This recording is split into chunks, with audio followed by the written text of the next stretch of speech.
बॉलीवुड में इन दिनों एक फिल्म ने जबरदस्त हलचल मचा दी है और वो फिल्म है जाट। देश भर में इस फिल्म को लेकर एक अलग ही तरह का माहौल बन गया है। कहीं इसकी कहानियों पर बहस हो रही है तो कहीं इसके किरदारों को लेकर सोशल मीडिया पर चर्चा छिड़ी हुई है। लेकिन जो बात इस फिल्म को सबसे अलग बनाती है वो है इसके सामाजिक और राजनीतिक प्रभाव। जी हाँ, जाट अब सिर्फ एक फिल्म नहीं रही, ये एक आंदोलन बन चुकी है। और इसकी सबसे बड़ी मिसाल तब देखने को मिली जब देश की राजनीति के दो बड़े चेहरे राहुल गांधी और प्रियंका गांधी खुद इसे देखने के लिए सिनेमा हॉल पहुंचे। दिल्ली के एक प्रसिद्ध मल्टीप्लेक्स में जब राहुल गांधी और प्रियंका गांधी आम जनता के बीच बैठकर जाट देखने पहुंचे तो हर कोई हैरान रह गया। किसी ने नहीं सोचा था कि राजनीति के ये दिग्गज नेता इस तरह से एक फिल्म को देखने सड़कों पर उतर आएंगे। लेकिन जैसे ही फिल्म शुरू हुई और पर्दे पर मजदूरों की पीड़ा, किसानों के आंसू और सत्ता के खेल की असलियत दिखाई गई, माहौल पूरी तरह बदल गया। फिल्म में एक सीन आता है जहां एक गरीब किसान अपनी जमीन बचाने की गुहार लगा रहा होता है,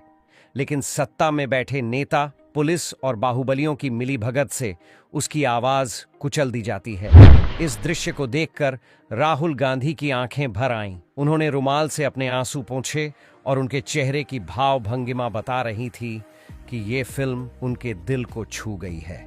फिल्म खत्म होने के बाद जब मीडिया ने उनसे बात की तो राहुल गांधी बोले, ये सिर्फ एक फिल्म नहीं है, ये हमारे देश की हकीकत है। इसमें जो दिखाया गया है वो मैं खुद अपनी यात्राओं के दौरान गांवों में देख चुका हूं। किसान और मजदूर आज भी शोषण का शिकार हैं, उनकी जमीन छीनी जाती है, उन्हें डराया धमकाया जाता है और उनके बच्चों के भविष्य से खिलवाड़ होता है। उन्होंने आगे कहा, मुझे नहीं लगता कि कोई भी संवेदनशील व्यक्ति इस फिल्म को देखकर भावुक हुए बिना रह सकता है। हमें यह समझना होगा कि यह केवल सिनेमा की कहानी नहीं है, बल्कि हमारे देश के लाखों लोगों की जिंदगी की सच्चाई है।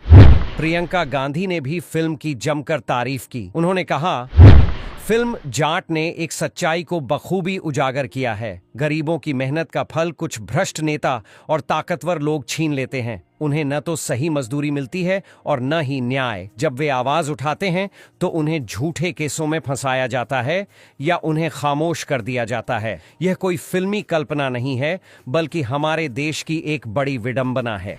जब सनी देओल से इस राजनीतिक प्रतिक्रिया के बारे में पूछा गया तो उन्होंने बेहद भावुक और दमदार अंदाज में कहा, मैंने ये फिल्म सिर्फ एक अभिनेता के तौर पर नहीं की, बल्कि एक जिम्मेदार नागरिक के तौर पर की है। जाट मेरी आत्मा की आवाज है। मैं खुद एक किसान परिवार से आता हूं। मैंने अपने घर के बड़ों को खेत में मेहनत करते देखा है।